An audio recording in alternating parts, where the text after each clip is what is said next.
Surprise!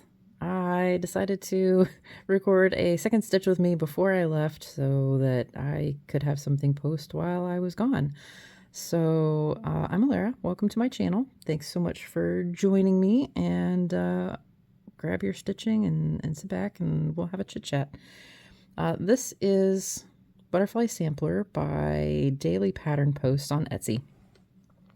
I am going to be working on this border. I'm going to start with this flower, I think. Maybe that one. Whatever's a little easiest to get to as far as counting goes. And I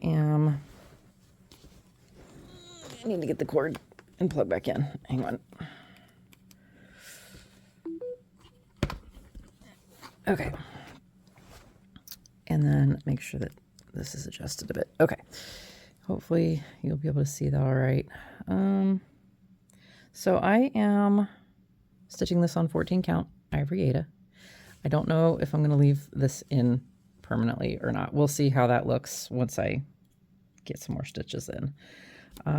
So I am using just a variety of sort of specialty, not even specialty.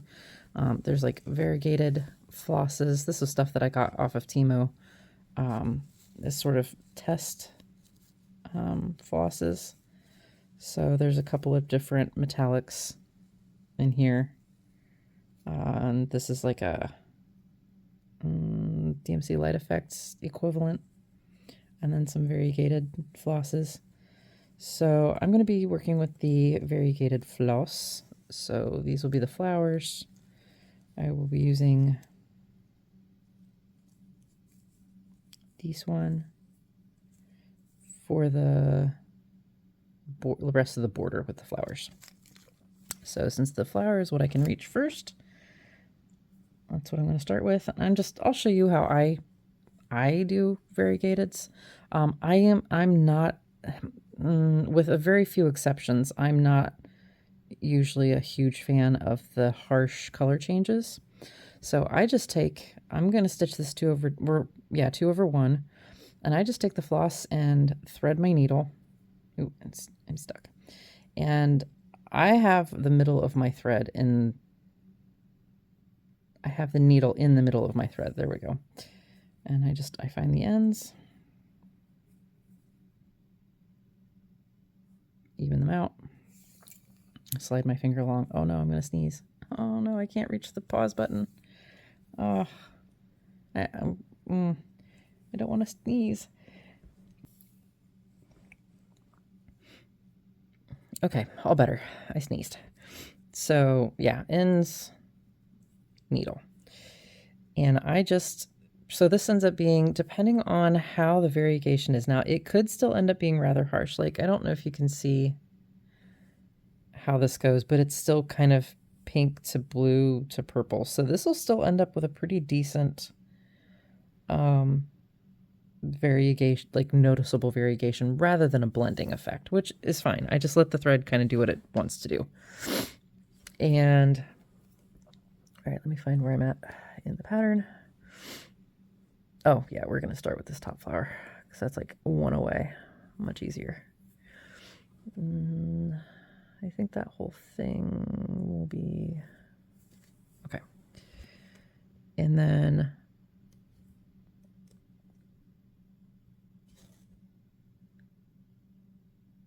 okay.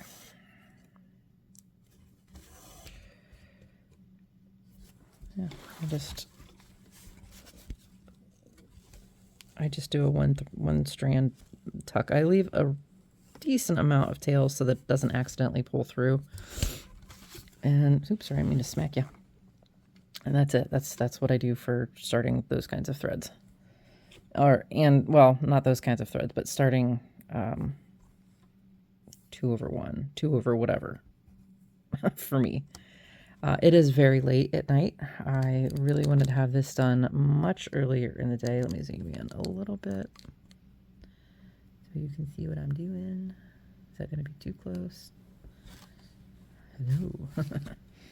I really wanted to have this done much earlier in the day, but that did not happen.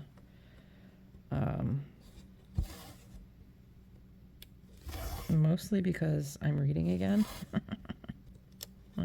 And I did not pick boring books, and I really need to get that piece that Jen did. That's was it Puntini, I think, maybe? Just one more chapter, another lies I tell myself, because that is absolutely what goes through my head when I'm in a really good spot in a book. Just one more chapter, it'll be okay. Next thing I know, it's friggin' 3:30 or 4 o'clock in the morning. I figured one more night of really late. I'm probably not gonna read tonight, but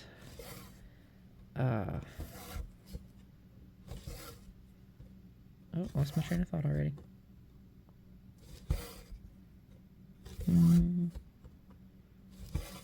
Oh, but yeah, even though I'm not reading, it's still like stupid late o'clock. But I wanted to. This is technically it is Valentine's Day.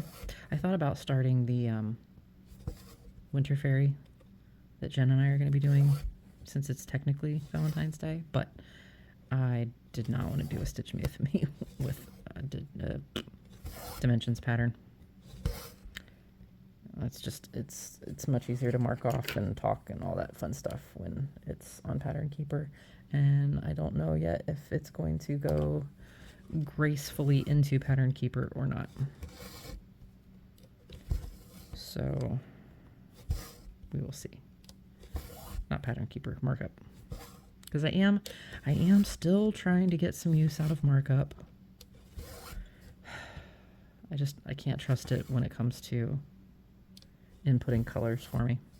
I just won't do that.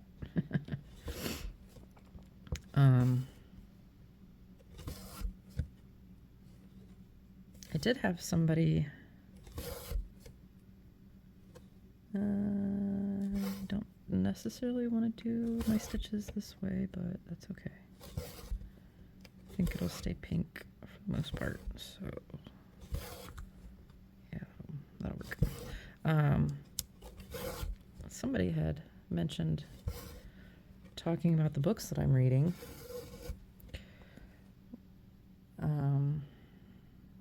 I did not plan this flower out very well. That's okay. Especially like the Mercedes Lackey books that I was talking about in my last update that I really love her writing. I'll be honest, I am not good at talking about books. Like I'm gonna try. I don't. When I was really good at writing papers in college.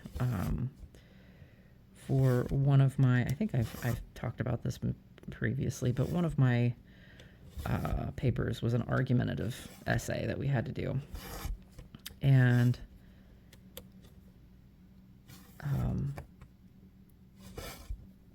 I made my professor nervous because I think it was like a 4 or 5 page requirement. It was not anything like crazy that we had to do, and mine ended up being like 12 pages long, 12 to 15 pages long, and she was really worried about it being like fluff.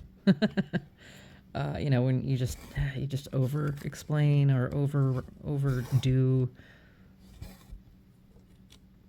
kind of overachieve, I guess.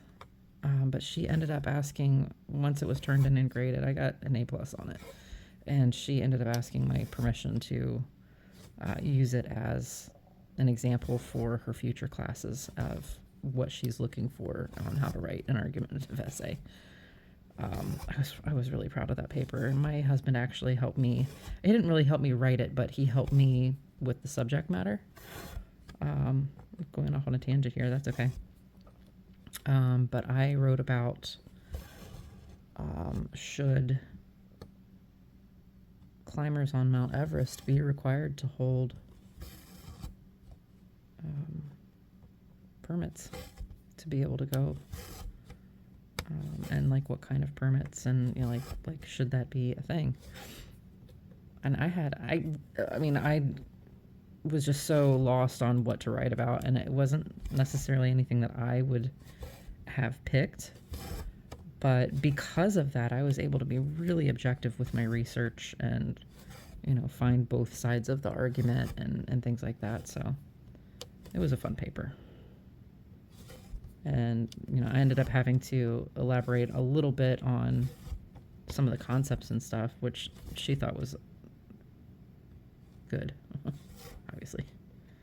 Toot my own horn a little bit there.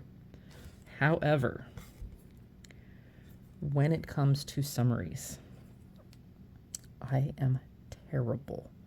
I couldn't write a summarization, like a one-page summarization of whatever the hell article you're writing about. Couldn't do it. Could not. D's every time. not with this professor, but in other previous English classes that I had taken. Because I tried to go to college twice. Once right out of high school and once about 13 years ago. God, 13 years ago already. That's crazy. Yeah. And no bueno. Probably because I'm a little too detail oriented, and summaries are supposed to not have a ton of detail, or put your detail in a very small space, and that's not me. Hey. So I can't guarantee that when I'm talking about books that I'm not gonna like give spoilers or like, and I'm not a great storyteller. I'm really not. So, like, I don't know if what I'll talk about will even make sense. And can you see what I'm even doing? Yeah, that's all right. Like, I don't know if I'll be able to put it together in such a way that it makes what I'm finding really fascinating about a book make sense, let alone be encouragement for anybody else to actually, like, go read the same book. So, all that to say, like, take my book talk with a grain of salt. And I've never been in like book club or reading group, or I hated analyzing books when I was in school. Hated it. Like, I still do. Like, I read for pleasure, not for analyzation of text and finding foreshadowing and double meanings, and no. Nope. That is not fun for me. All right, I read very, very little nonfiction. Kind of avoid it at all costs if I can. Reality, for the most part, is depressing to me. So, like political stuff and things like that. I'll find my thread. Hang on. Which one am I doing? This one. I have read in the last 2 or 3 months, maybe. I don't know. I don't remember when I started reading again. I've read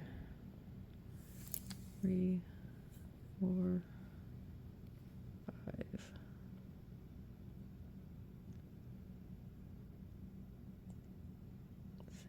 6 books, I think. Something like that. I really wish I remembered when I started reading again. That would have been interesting to know when I... Anyways.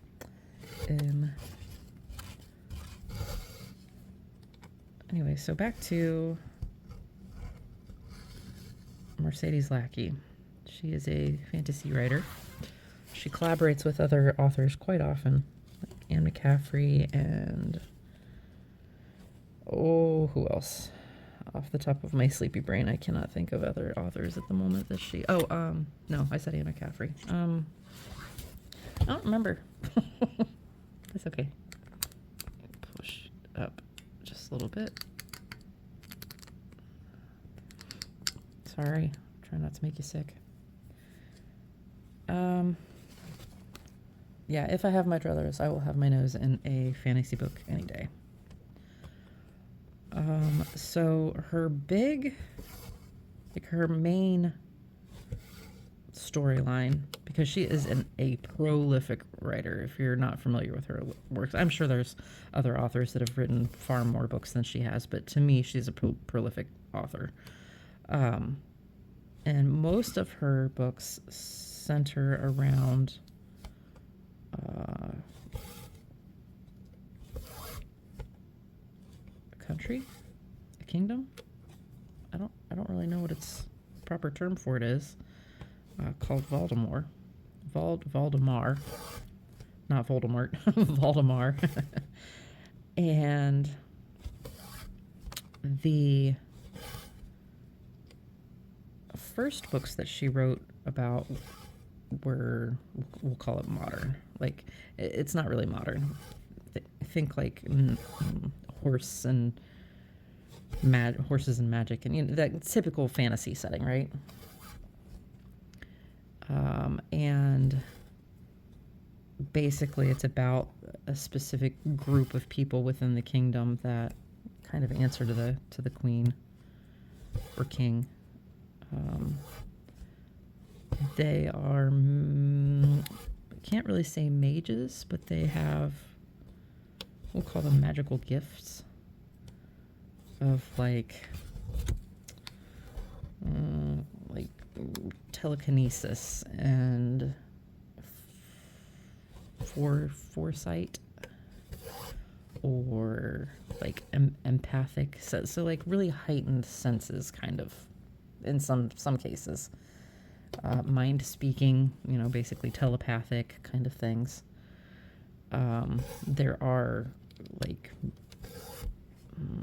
there is magic, but not in the typical sense in that particular age time of the timeline. And mark that line off.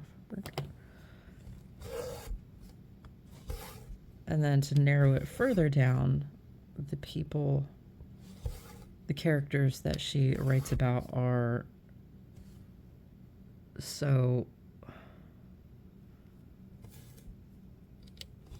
they call them companions. They are horses with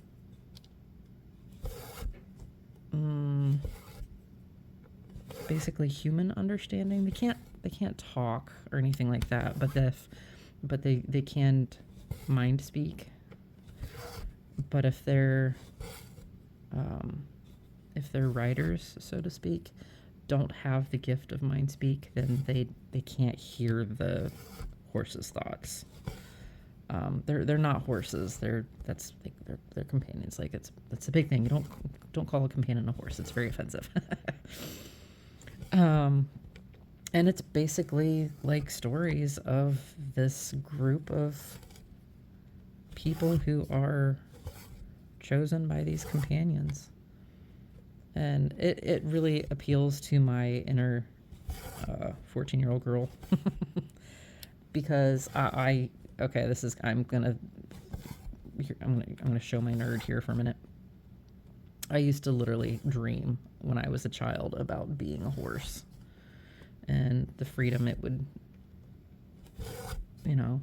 that sense of freedom of just being able to run. And I don't know, I probably had a lot of trauma as a child. That was very much an escape. So that sort of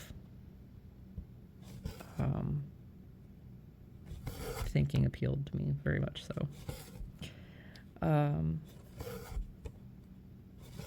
But yeah, it's basically these adventures, and then there's offshoots of another group of people in the same world that's like,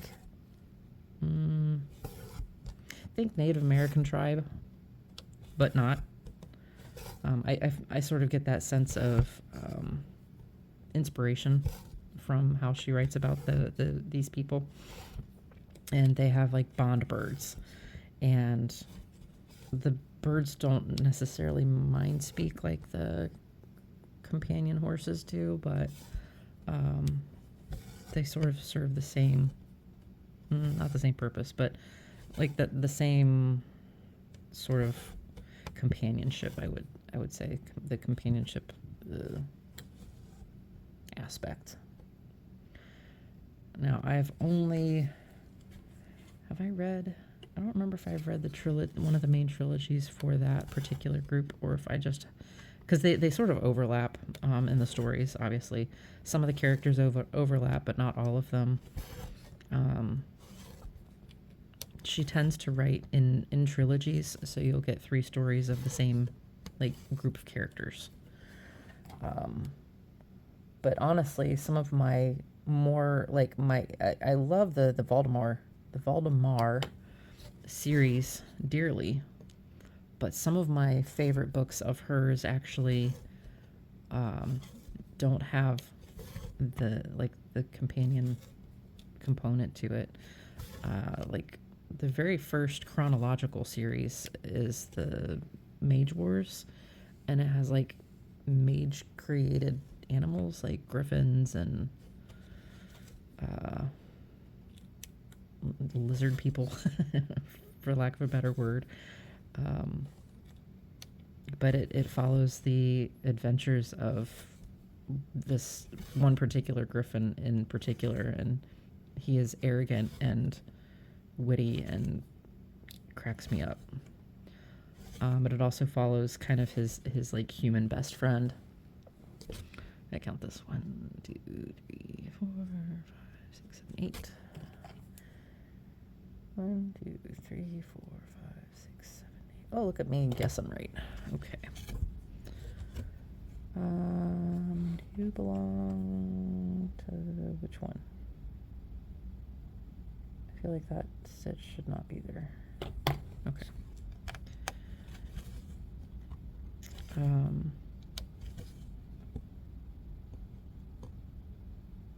But you know, for those books, they're literally in the middle of a war. There's 2 actual mages that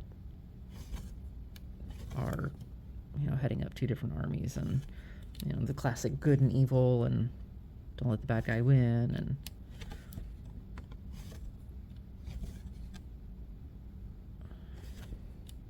that one has a much more classical use of magic, I would say, as far as literature goes. You gotta get another thread.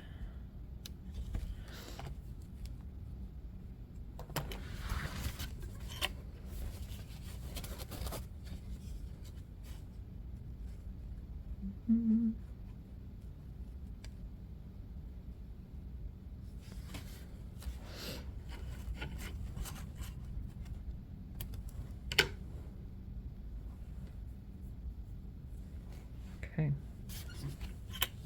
I'm really trying not to smack the crap out of the camera.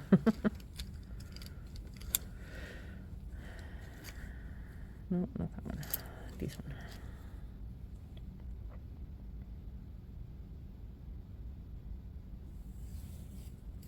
one. So I'm very, very far behind on her books, to be honest. I take for granted that when I buy books, the authors are done writing. I don't know why. But so the first, chronologically speaking, the first book of the Heralds of Valdemar, basically the heralds are who ride the companions. And the first, can you see what I'm doing? Let me adjust you again. Oh, that's terrible. Hold on. Going for a ride. That's the only reason I don't like working on 14 count and samplers when trying to do a stitch with me, is because it goes everywhere very quickly, but I still want you to be able to see what I'm doing.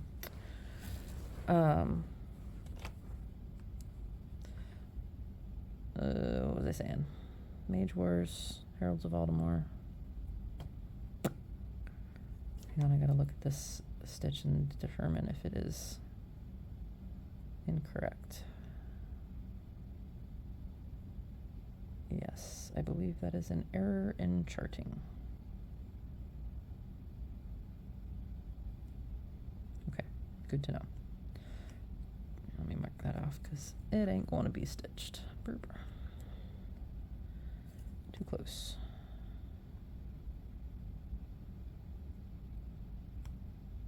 Okay.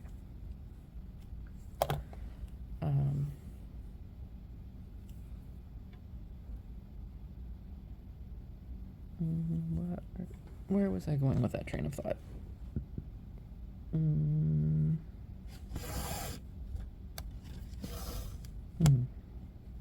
That's a good question.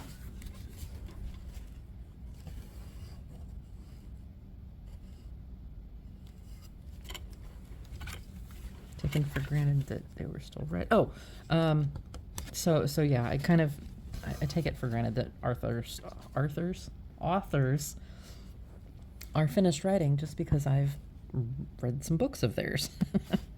So she actually just published a new book last year, and it's basically between the Griffin books and like when the Heralds are just actively doing their thing and just kind of that main setting for most of the books. She finally wrote, because there's 1,000 years between the Griffin books and when most of those other books are written, chronologically speaking, obviously, and like storyline. And the founding of Valdemar. I keep pronouncing that incorrectly. It's bugging me.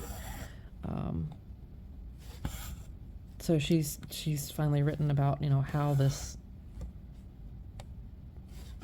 kingdom, we'll call it a kingdom, how this kingdom came to be in the first place. And so I've gotten the first book read, and yep, it was a page turner.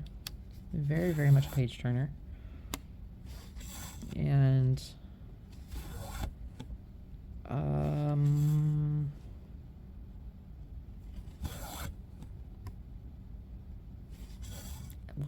the spies and espionage. Am I using that right word correctly? That word correctly? I don't know. Basically it is an empire at this point that the main character resides in, and he is a duke. He's the duke of a duchy within this empire, and the empire is so corrupt, like really, really, really badly corrupted. The emperor is a sleazeball, and had the string of emperors from the current one on have been sleazeballs for a while.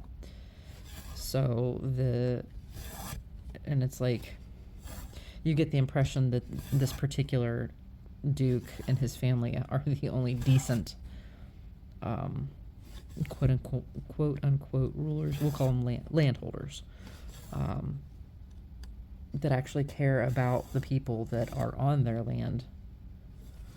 You get the sense that they're the only ones that do this. So they have had this plan in place, his family, to try to escape the empire. And like literally uproot everything and everyone, and get the hell out of Dodge.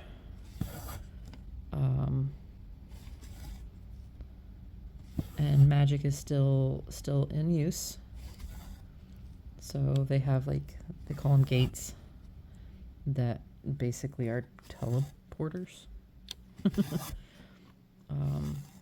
And they have to have this plan of how to use, because the empire can, the empire employs mages, and they can monitor, and they would know if something is amiss. And it's basically that book was the story of how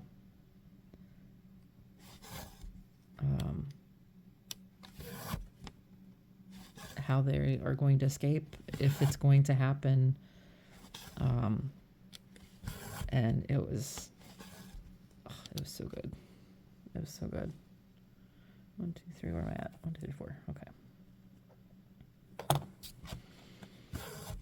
And I took a break from, because sometimes there's like decades, even though you're in the same, like you're reading about the same characters, there's literal decades that have passed.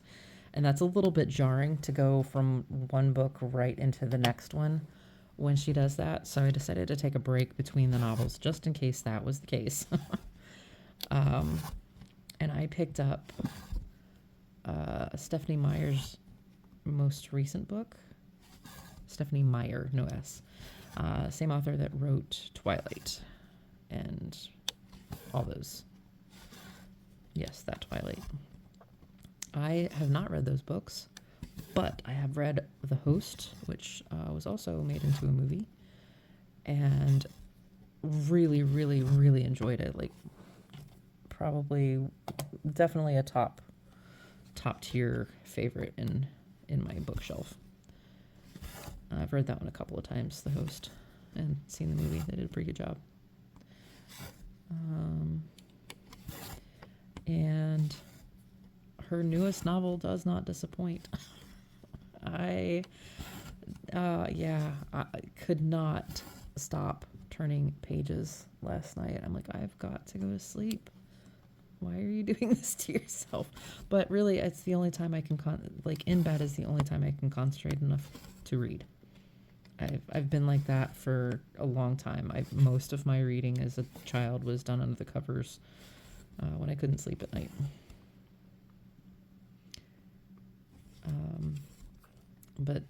And it's funny, this one is also has spies, kind of.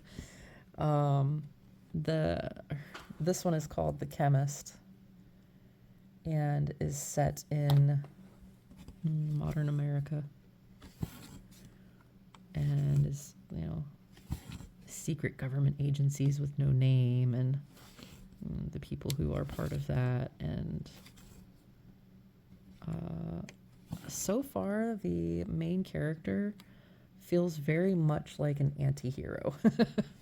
She you're not sure if she's despicable or not, or maybe both, which I actually kind of love. It's, people are not black and white, right? There's good and bad to literally everything we do, or can be. What am I doing? And the way she writes and how she breaks up her chapters, definitely be forewarned if you do decide to pick up her book, any of them. Her chapters do not break in logical, like, okay, we're done for now. No, it's like, oh my gosh, there's still action happening. I cannot stop reading. If you are like me and you have a movie playing in your head while you're reading, it's like trying to pause the movie mid-action scene. It just does not work.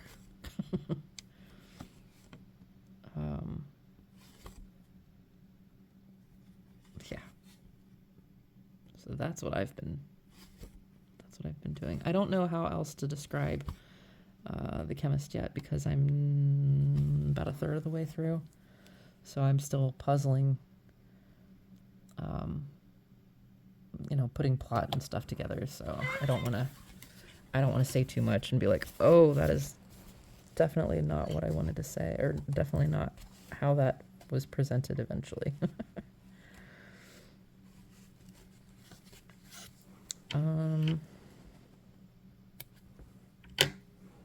And then Mercedes Lackey, back to her stuff on my docket to read. Well, I'll tell you, one of my all-time favorite books. Yes, I know. I have needle minders and I'm sticking my needle in my mouth. It's a bad habit. One of my all-time favorite books that I have read multiple times is one of hers, and it's actually a standalone novel. It does not go with the Voldemar series at all. And she does, like, she has like whole other, there's a 4-book set that has nothing to do with the world of Voldemar. But this one is called The Black Swan. And I think it's loosely based on Swan Lake. I think, if I'm thinking right.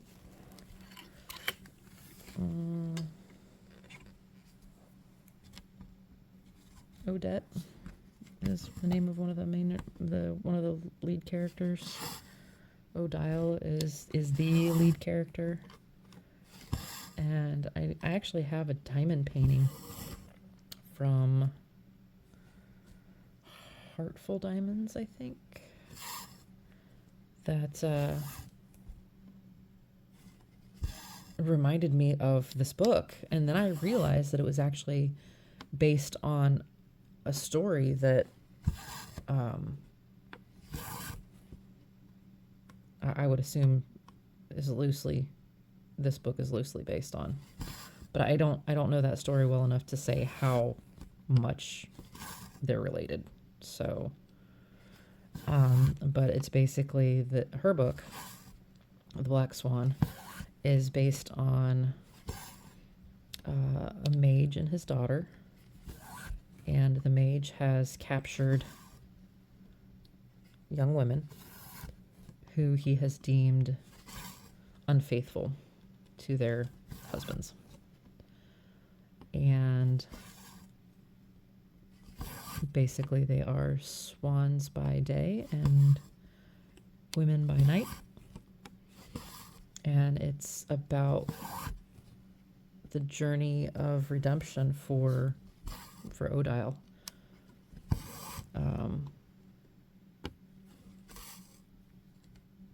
Through her father, who is a terrible person, to be honest.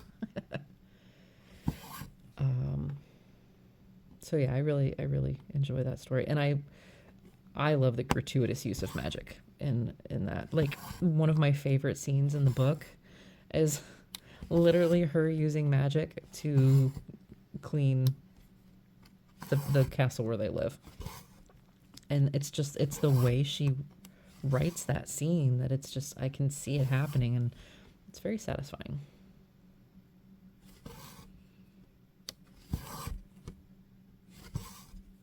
And it's also, oh, ta-da, done with that flower. Okay.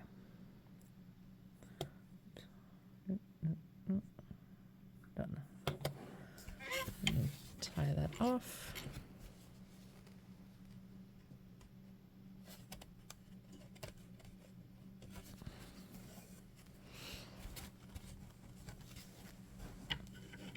And then there's another longer series of books, and I don't know if they're all like actually related yet, because I've only ever gotten through the first book, maybe the second book, but I didn't own the second book until recently. Let me pause you real quick and actually adjust well, I've been making you seasick up to this point. Why change now? I really need to get the long arm for this. Okay, where are we? Right there. Okay, angle might be a little weird for now. But those are set in Victorian England, I believe. And that's her Elemental Masters books. And that is definitely a very magic heavy book, but it's a very different magic. This is, as the name implies, elemental magic. So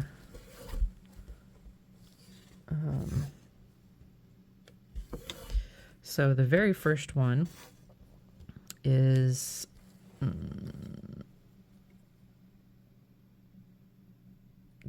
The Serpent's Shadow.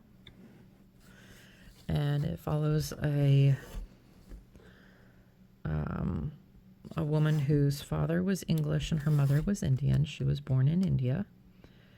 And then her parents were killed or died. And,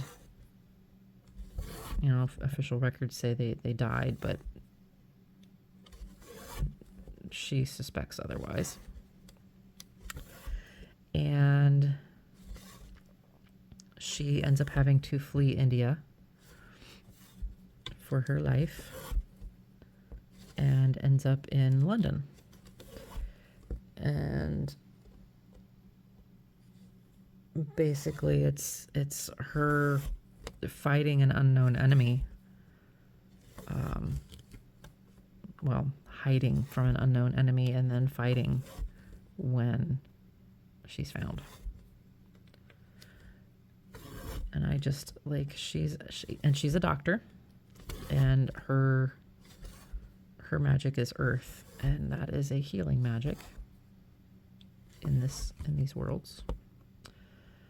So the way Lackey goes about how she uses this magic is just really cool. Like, she goes into enough detail that it's get your mind in that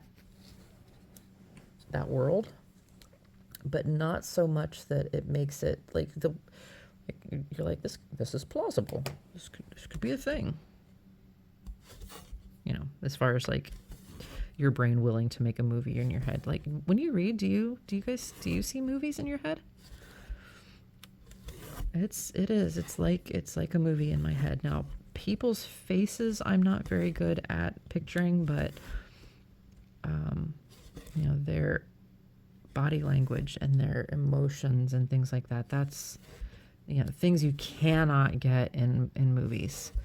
But I absolutely see like a movie scene in my head. Just nobody has a, like, this is going to sound weird, but nobody has a face. Nobody's faces have details, I should say. It's like a sense of their face. That goes for like dreams for me too. I don't usually see people's faces in my dreams. How did I do this one before that I was able to come back up?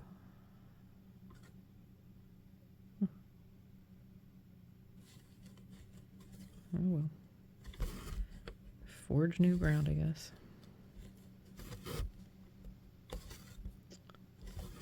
So, but yeah, there's a lot of books in that particular series. So, and then some of her older, like much older novels.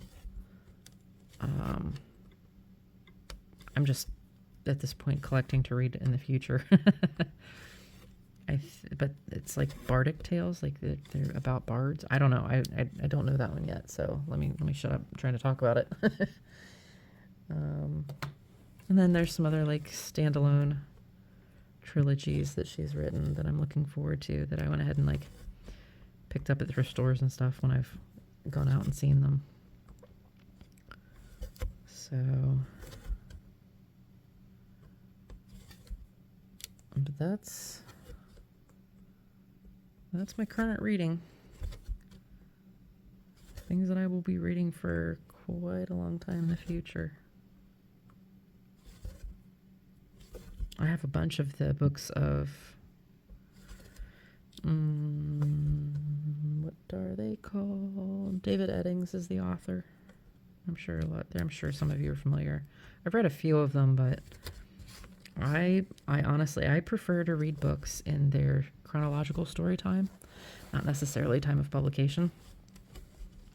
And that tends to give me a lot of holes in my collection to fill.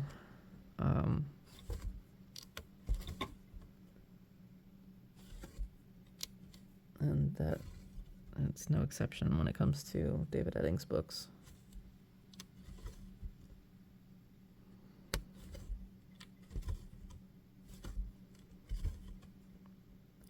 that how I did the other one? This feels weird. Can I get one more? Third chicken. Oh. There we go.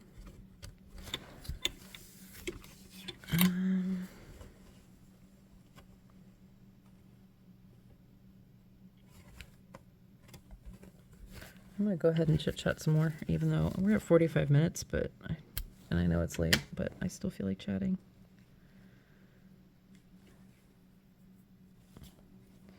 Mostly about my trip coming up and the food for it, because that's what I've got to get my butt in gear. I've been having some major like motivation. Motivation, is that the word I want? Yeah, motivation.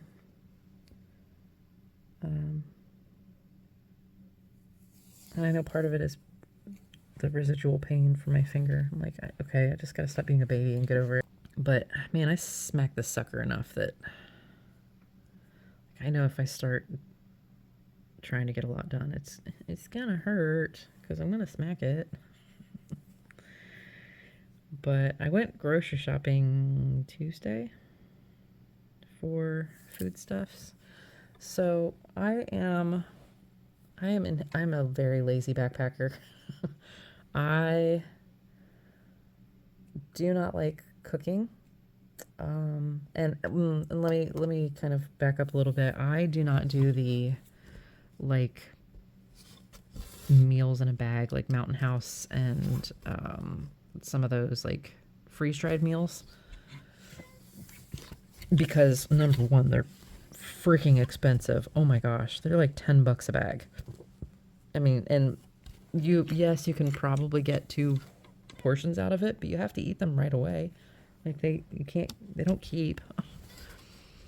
So like, why would I want to spend a crap ton of money for food I'm probably not going to finish?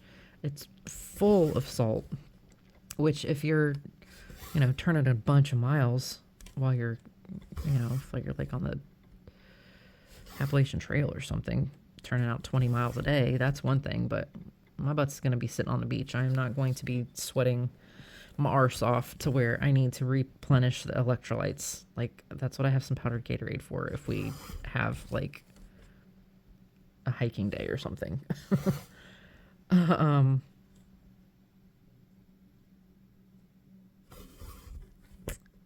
So, and while we don't have very far to hike in this time, space is still limited, and I do still probably need to carry my pack. So I don't really want to have an 80-pound pack to haul in. And food is a big, like, that will take up a lot of the space and weight in your pack. And almost all of that weight is water. So your best bet is to take in dehydrated food and rehydrate it. So, but that takes a lot of fuel to boil, like to cook water and boil it and all that. And I'm just, if I can't like boil it and let it sit, I ain't interested.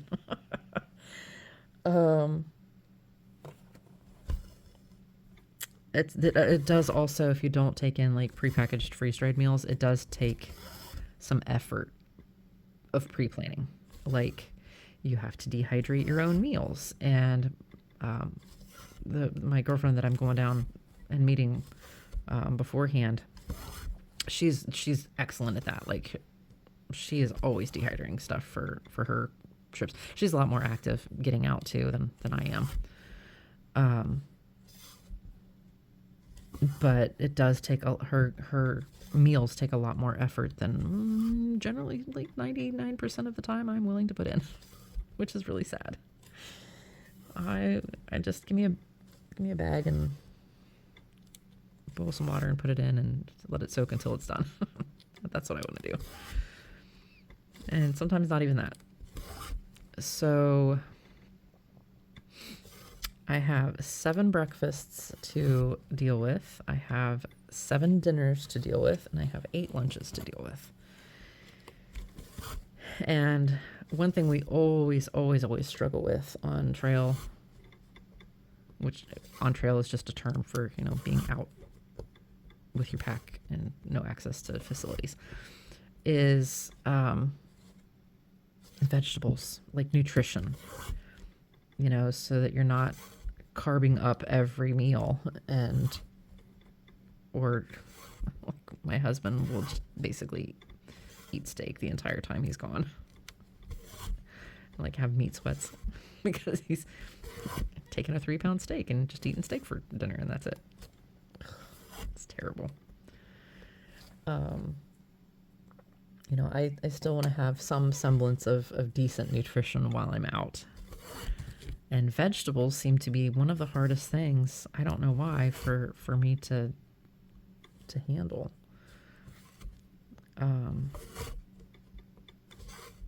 Mostly because I do not exercise my dehydrator enough for, like, I could probably just toss some frozen vegetables on the tray and dehydrate that, you know, and then just by the time you're done rehydrating it, they're cooked. Ta-da, done.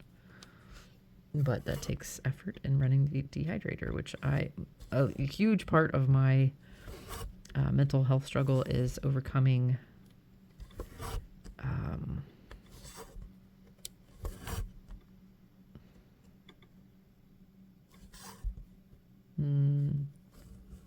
start barriers. Starting new things, learning new things is very, like, there's a mental, like, huge mental shove that I have to be able to do in order to do it. And a lot of times I just don't have the energy to do that, unfortunately. And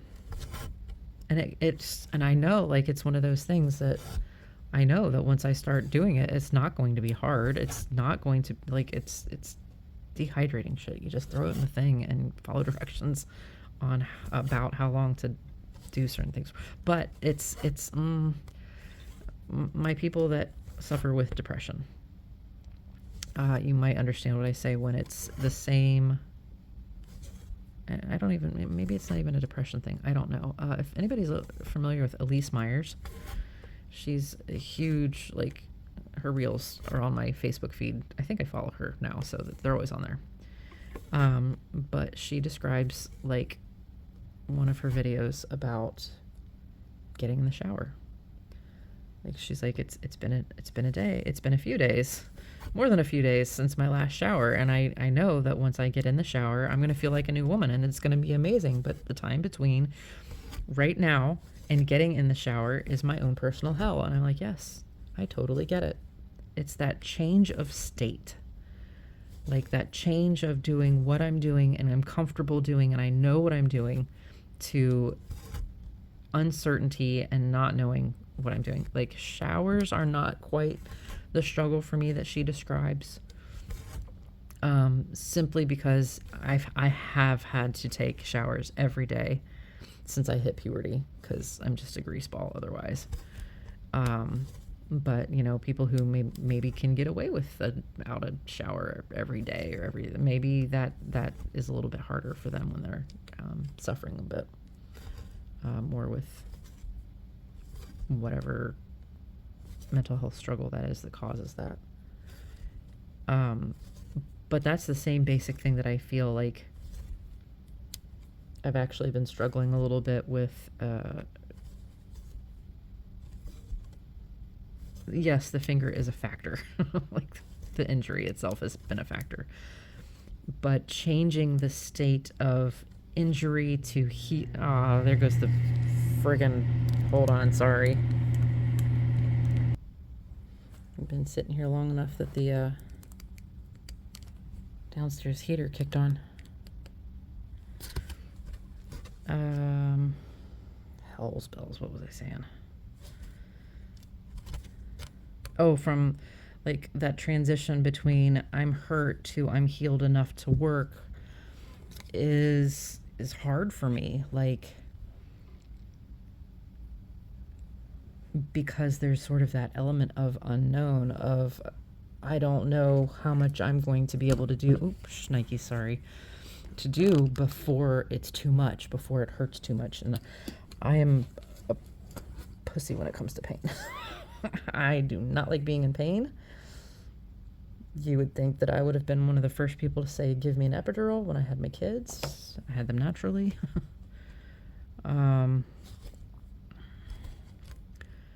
But yeah, changing from, oh, come on, give me one more. Changing from the status of, okay, I'm good with stitching to I'm good with working has been a huge, like that's there's that barrier that I'm like, once I jump the barrier, it's going to be fine. I'm going to get back into the swing of things with working. I just got to get that shove.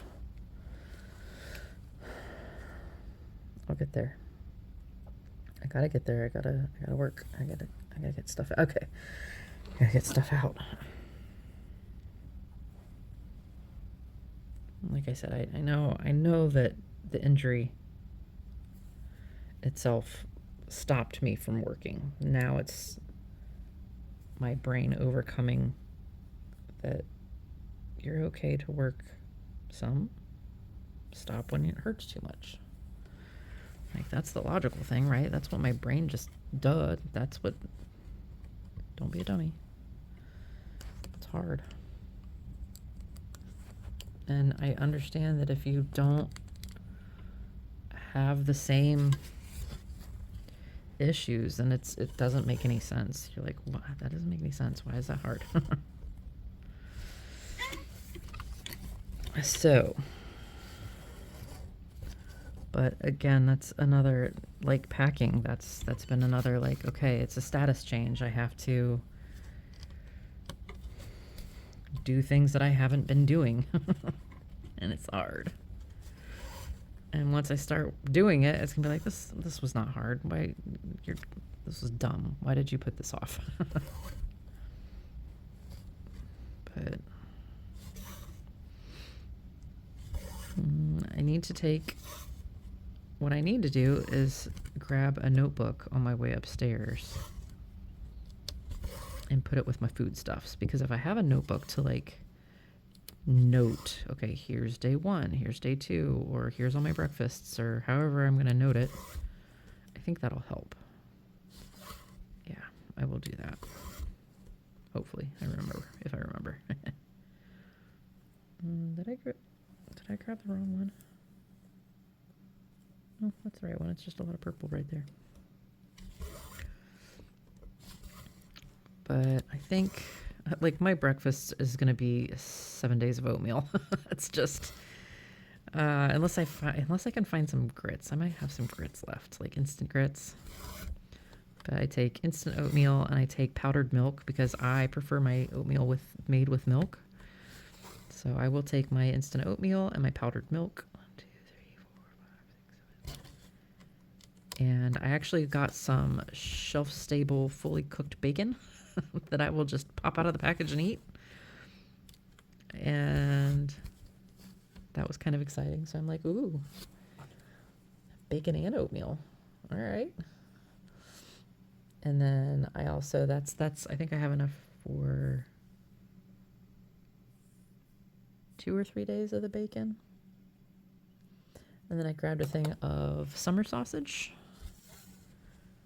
And I will have summer sausage and oatmeal for breakfast once or twice. And then I grabbed some very sharp cheddar cheese sticks. Those will be okay for a couple of days. It's not supposed to be super hot starting out. I think we're looking at like 50s and 60s for our temps, Fahrenheit. I'm getting away from the camera again. Yep. So I will not have too much worry about like if the cheese is gonna start separating and get oily and funky. So I'll probably do that. But yeah, like do a summer sausage and cheese for lunch those days where the summer sausages. out and active and open, because you don't want to leave that uneaten for too long. Some people do like eggs on day one. Too much effort. Nope. I'm not cooking eggs. Thought about dehydrated eggs. I had some from a couple of years ago, but I did not. They had, I think, some moisture had gotten to it. They had kind of clumped up, and I'm not going to risk that. No thanks. No shanky. And then I got a squeeze thing of peanut butter. That's a decent amount of weight, but I also have like the jelly packets, like that you get at a restaurant, a pat of jelly, and I got individual honey packets. So I will do PB&J and honey for lunch a few days. The honey is also for tea. Drink a lot of tea while I'm out on the trail. And I got tuna packets, like the tuna salad in the packet already. And I got a bunch of wraps. So instead of like squishy bread, you just take tortilla shells, and do that for sandwiches instead of regular bread. How many past the 3?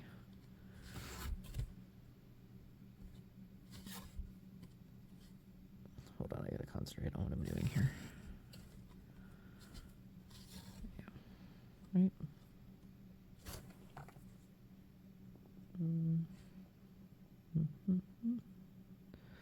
3, 4, 5. Yes. Okay. Dinners are my Achilles heel for sure. My first night, my tradition is to take an udon bowl with me. That all I have to do is add boiling water to it, let it sit, and I have an udon bowl. And then I reuse that bowl the entire week. I have camping bowls, but I love the size of the one that I use and how easy it is to clean, and I love it. I reuse it for the week, and then when I get home, I toss it. I grabbed some ramen toppings, like the dried squid and crab and fish cakes, that kind of like toppings for ramen. And I'll have ramen a couple of nights. And I got some freeze-dried fruit. And I still have some dark chocolate powder covered almonds that were still good.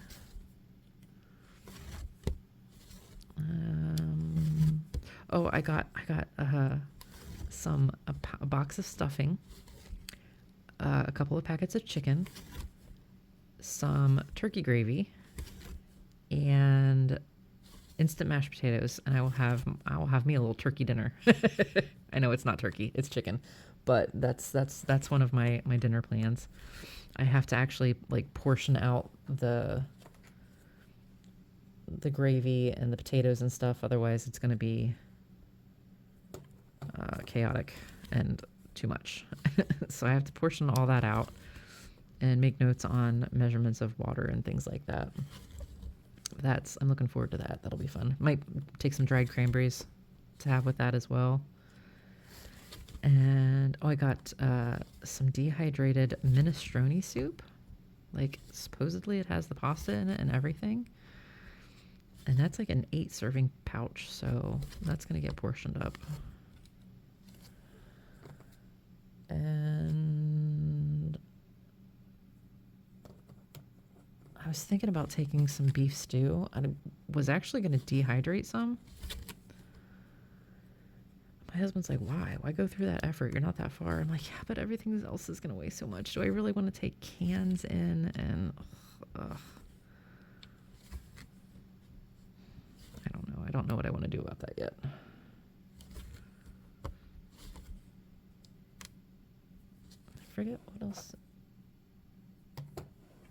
And then I always take like an indulgence. This year it's going to be Rice Krispie treats if my kids stay out of them. We're already halfway through a box of 24. It's okay. We'll stop for more. Thread chicken on that one again.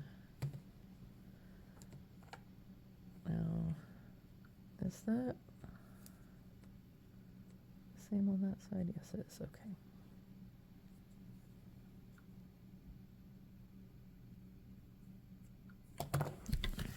Oh, popping out.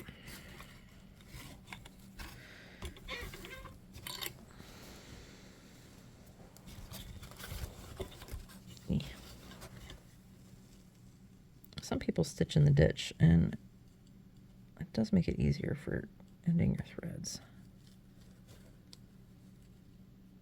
There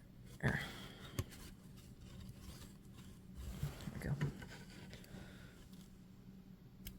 But a big reason, like that's my waist right there. Big reason why I stitch the 2 over whatever like I do with the needle halfway on the thing is because when I'm done, I don't have to worry about too short of two strands left. I just still have 1 strand that I can use for if I'm working 1 over 1 on another project. I can start in a new spot without, I can't do the loop method anymore. Just don't bother with it. I started watching Jen's tutorial on how she does the loop method. I need to look at that again when I can actually concentrate on and do a project that kind of needs that. Let's see where we at. Let's start 3. What do we here?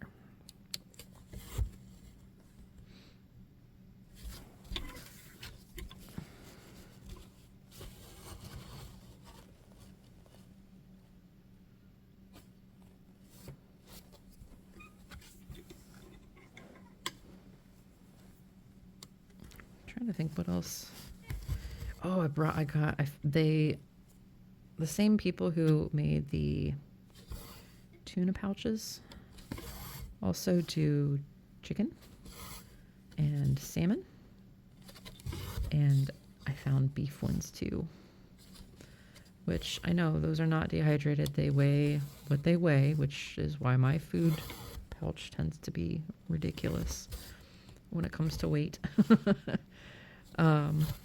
But like I found a sloppy Joe that I can just throw that in a wrap and ta-da, there's part of my dinner. I like the hot buffalo chicken flavor. Again, my issue usually is just what to do about vegetables, which is why I made sure to bring at least a vegetable soup with the minestrone.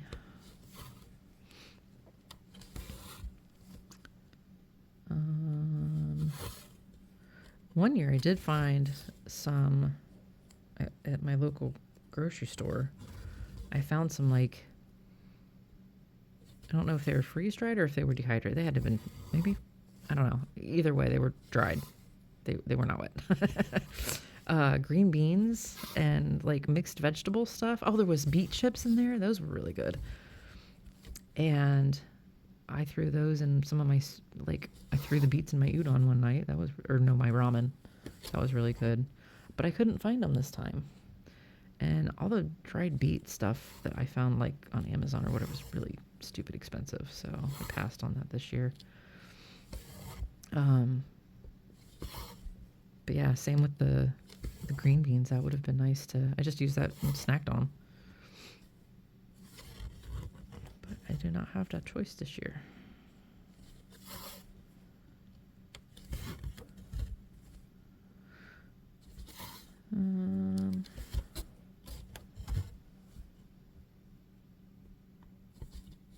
It's looking like I'm going to be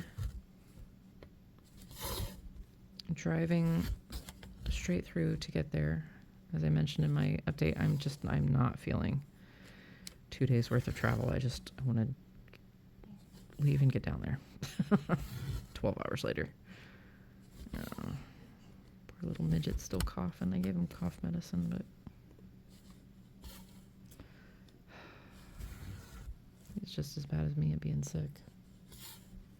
Or just as good as me at being sick if it's a talent.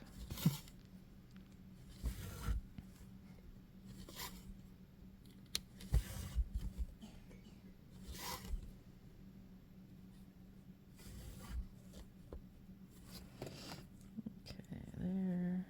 Oops. Look.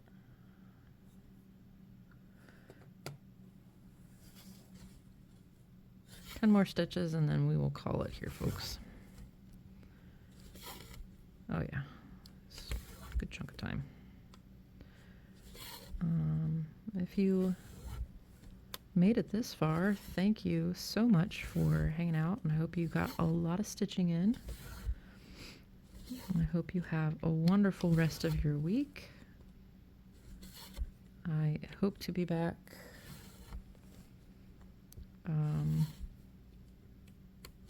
by Thursday, Wednesday or Thursday.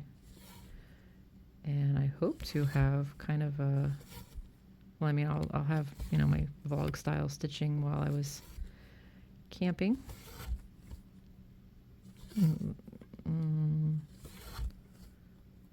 And yeah, maybe I'll do kind of a sort of a Stitch With Me extra with footage from camping if I was able to get any.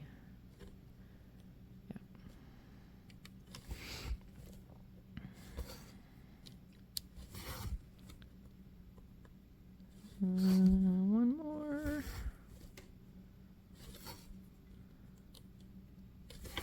Hooray! I really like how that's looking. Okay. Let me tie this off and then zoom out so you can see what we did.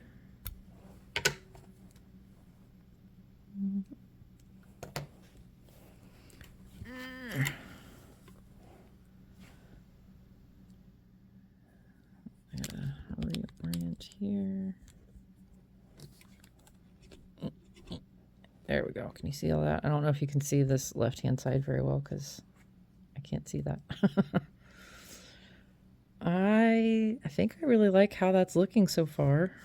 The variegated with the metallic. So that was 311 stitches. So we are at total now 737 out of 1,786 for 4.31%. I still have 250 stitches left on this to go. So I will probably go ahead and finish the other 2 sets of flower whatevers. And then that will be that for the Monopoly stitching. So thank you again for joining me, and I will see you in the next video. Take care, guys. Bye.